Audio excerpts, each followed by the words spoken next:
et de l'enfance affûtent ses armes pour la réussite de l'événement. C'est dans ce cadre que ce département a organisé une rencontre de restitution des différentes rencontres internationales, des rencontres qui étaient axées sur la protection de la femme et au finish élaborer un plan d'action en faveur de la couche féminine. Hadi Kamara, explication. Comme le 27 août, c'est la fête nationale des femmes de Guinée, le ministère de la Solidarité nationale, de la promotion féminine et de l'enfance ne veut pas rester bras croisés. C'est pourquoi il a initié à Conakry cet atelier national de restitution de la 8e conférence régionale africaine sur les femmes et de la 54e session de la Commission des Nations Unies sur la condition de la femme consacrée à l'évaluation de la plateforme de Beijing. Au cours de la rencontre, il s'agit d'élaborer un plan d'action national de mise en œuvre des recommandations issues de ces 2 sessions internationales sur les femmes. Ces échanges permettront non seulement de mettre l'ensemble des acteurs au même niveau d'information, mais surtout d'engager des actions vigoureuses de plaidoyer et de lobbying pour la mise en œuvre des recommandations issues de ces différentes rencontres. En effet, l'exercice auquel vous êtes conviés au cours des travaux de cette restitution appelle de votre part une analyse sérieuse pour définir les voies et moyens les plus appropriés en vue de l'accélération de la mise en œuvre des recommandations de ces conférences dans notre pays. Des conférences qui se sont penchées sur la promotion et la protection des droits des femmes afin que les préoccupations de cette couche vulnérable dans nos sociétés soient prises en compte. Ce qui a amené le Premier ministre chef du gouvernement Jean-Marie Doré à s'inscrire dans une dynamique permettant à l'humanité de défendre la cause des femmes. Vous ne serez pas dans la plénitude de vos rôles sociaux si on vous octroyait des droits. Je crois qu'il faut conquérir ces droits et vous donner les moyens de les exercer afin non pas de faire disparaître les différences de nature, mais les différences tissées par des traditions qui souvent ne coïncident pas avec la promotion de l'humanité. Et de faire en sorte que notre société globale soit bien assise pour que la nation guinéenne soit plus forte. C'est pourquoi je pense que si je peux apporter une contribution au slogan, il faut dire « Vive les femmes pour que la nation soit plus forte ».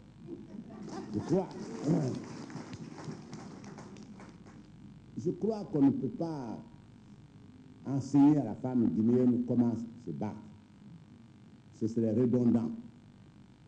Parce que la nation guinéenne a émergé de la nuit coloniale avec à la pointe du combat nos femmes. Que ça plaise à quelqu'un ou pas, Mbalia Camara est une héroïne nationale. Sans doute qu'elle s'est battue dans les rangs du PDG RDA, mais elle a liquidé les contingences et les pesanteurs des partis politiques. Elle a épousé la cause des femmes, elle a épousé la cause des hommes. Cet atelier, qui doit prendre fin le jeudi 26 août prochain ici à Conakry, regroupe les représentants des départements ministériels, du réseau des femmes ministres et parlementaires du pays, des points focaux du genre des départements, des réseaux, coalitions, ONG et associations des femmes de Conakry et de l'intérieur du pays. Le chef d'état-major général des armées a présidé ce matin une réunion d'urgence axée sur l'insécurité qui refait surface ces derniers temps à Conakry. Des mesures ont été prises pour mieux sécuriser les populations et c'est l'état-major de l'armée de terre qui a servi de cadre à cette rencontre. Le compte rendu de Mamadou Malal Diallo. Cette réunion d'urgence sur l'insécurité grandissante a mobilisé le haut commandement militaire et les services de sécurité de la ville de Conakry, du Breka et Koya. Le chef d'état-major général des armées, le général Nuhu Cham, qui a présidé la réunion, est monté au créneau contre ceux qui perturbent la quiétude sociale. J'avais ordonné que la gendarmerie et la police n'ont qu'à s'occuper de la ville et les autres vont rester dans leur position. Mais à partir de l'instant, je ordonne à tous les chefs d'état-major, à tous les commandants d'unité, et je tiens à ce que ces incendies soient répercutés à l'intérieur encore. Mettez tout le dispositif de patrouille en mouvement pour renforcer la police et la gendarmerie. Parce que le banditisme a refait surface, c'est pas normal. Et je saisis l'occasion pour dire au peuple de rester tranquille, de compter sur ses forces de défense et de sécurité. À partir de l'instant, partout où il y a des tirs foncés et neutralisés, en cas de résistance détruisez, je donne les instructions. Et dans vos patrouilles, tous ceux qui sont appréhendés comme bandits, tous ceux qui sont appréhendés dans les positions irrégulières, je ordonne immédiatement de les déposer à l'état-major de la gendarmerie.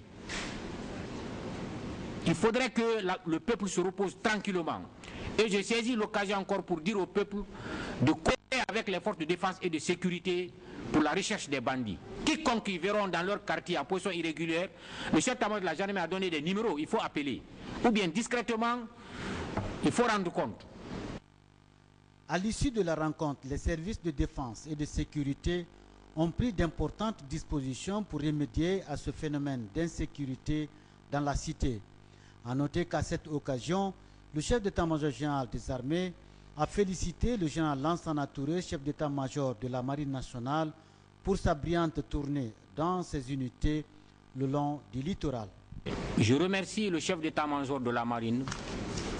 Je suis sa mission dans ses positions à la télévision. Là, je le remercie et je pense que le message est bien passé. C'est ce que j'ai dit dès le début. J'ai dit à chacun, je vous laisse les mains libres. Prenez vos responsabilités. C'est vous les spécialistes. C'est vous qui savez ce qui est bon pour votre armée.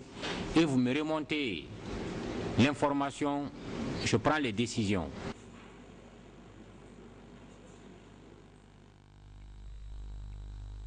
Autre aspect de l'actualité, la campagne de sensibilisation et d'information des populations sur le deuxième tour de l'élection présidentielle a été lancée ce matin. Elle est pilotée par la Jeune Chambre internationale avec un financement de l'Union européenne sur initiative de AIFES. Le reportage est signé Mahmoud Bari. La formation sur l'éducation électorale et la sensibilisation sur la participation à l'élection présidentielle du 19 septembre prochain, c'est le slogan retenu par les jeunes pour la sensibilisation des populations pour un vote utile. Initié par la Fondation internationale pour les systèmes électoraux en collaboration avec la CENI, cette campagne est financée par l'Union européenne à travers le PNUD. Il s'agit pour les jeunes volontaires de la Jeune Chambre internationale de promouvoir la culture de la paix et de renforcer les capacités d'implication des électeurs de notre pays. À travers cette sensibilisation, nous rassurons la population à venir voter le 19 septembre. Ils sont au nombre de 12 et 5 superviseurs. Les animateurs sont déployés sur le terrain qui vont organiser des causeries éducatives pour expliquer clairement à la population de Conakry le processus électoral. Donc les 12 animateurs ont été répartis en 6 équipes. 2 équipes dans la commune de Matoto, une équipe dans la commune de Ratoma, une équipe dans la commune de Dixine, une équipe à Kaloum et la dernière équipe à Matam. Ces différents volontaires s'emploieront dans les lieux publics pendant 10 jours pour expliquer le processus électoral, le contenu du code électoral, la nécessité d'aller voter et comment éviter le bulletin nul. Notre mission, c'est d'aider la communauté à se développer à travers la réalisation des actions concrètes et soutenues par les partenaires au développement parce que nous sommes une institution de bénévoles, nous sommes des volontaires. Ici aujourd'hui nous sommes dans le cadre de la campagne nationale de sensibilisation sur l'éducation électorale. Nous sommes là aujourd'hui à ce stand pour communiquer avec les électeurs qui sont notre cible de toute sensibilité confondue, parler avec eux, échanger avec eux pour qu'ils puissent apporter beaucoup de solutions sur leur façon de faire, ce qu'ils ne comprenaient pas auparavant, c'est-à-dire comment voter afin de faire un vote utile. Nous sommes là dans le cadre de cette campagne de sensibilisation en vue de sensibiliser, n'est-ce pas, les citoyens et citoyennes guinéens sur, n'est-ce pas, les comportements qu'ils doivent adopter avant, pendant et après le vote. Durant cette campagne de sensibilisation et d'information, plusieurs thèmes seront abordés pour l'électorat guinéen. Les membres de la commission électorale communale indépendante, ceci en abrégé, sont en formation au bon déroulement du second tour de l'élection présidentielle. L'ouverture de l'atelier s'est déroulée en présence de quelques représentants de la CENI. Sanassi Keita, reportage. Éviter tout dérapage lors du second tour de la présidentielle prévu pour le 19 septembre prochain. Voilà le souci fondamental de la CENI, Commission électorale nationale indépendante, ses démembrements et tous les autres acteurs impliqués dans le processus. Cette formation des membres des CECI, Commissions électorales communales indépendantes de la ville de Conakry, se situe dans ce sens. Il s'agit de revoir clairement les rôles spécifiques des membres de toutes les CECI avant, pendant et après le scrutin. On va d'abord parler du cadre légal des élections et des procédures relatives au second tour du vote.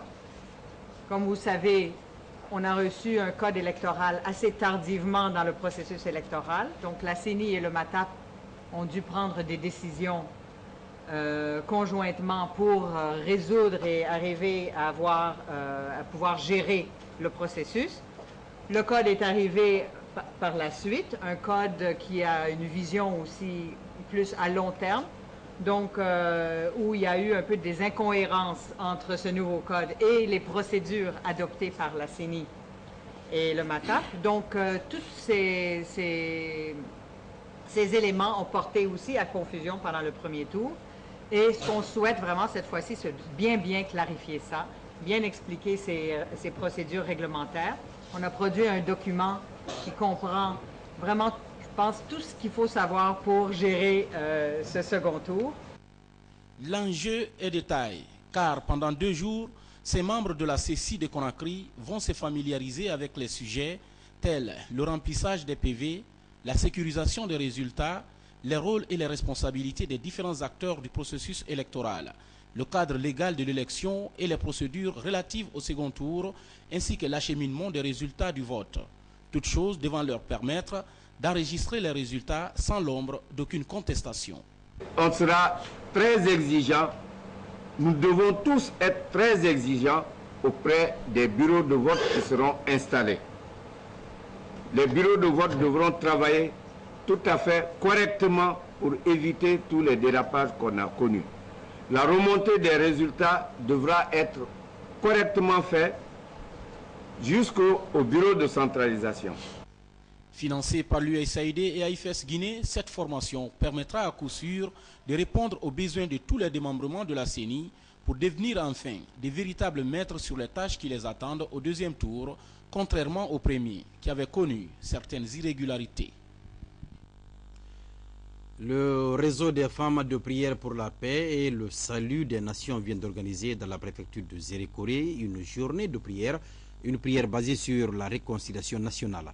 La cérémonie a mobilisé l'association des églises et missions évangéliques de Guinée, la fédération des églises de la Guinée forestière ainsi que les structures sociales de la place.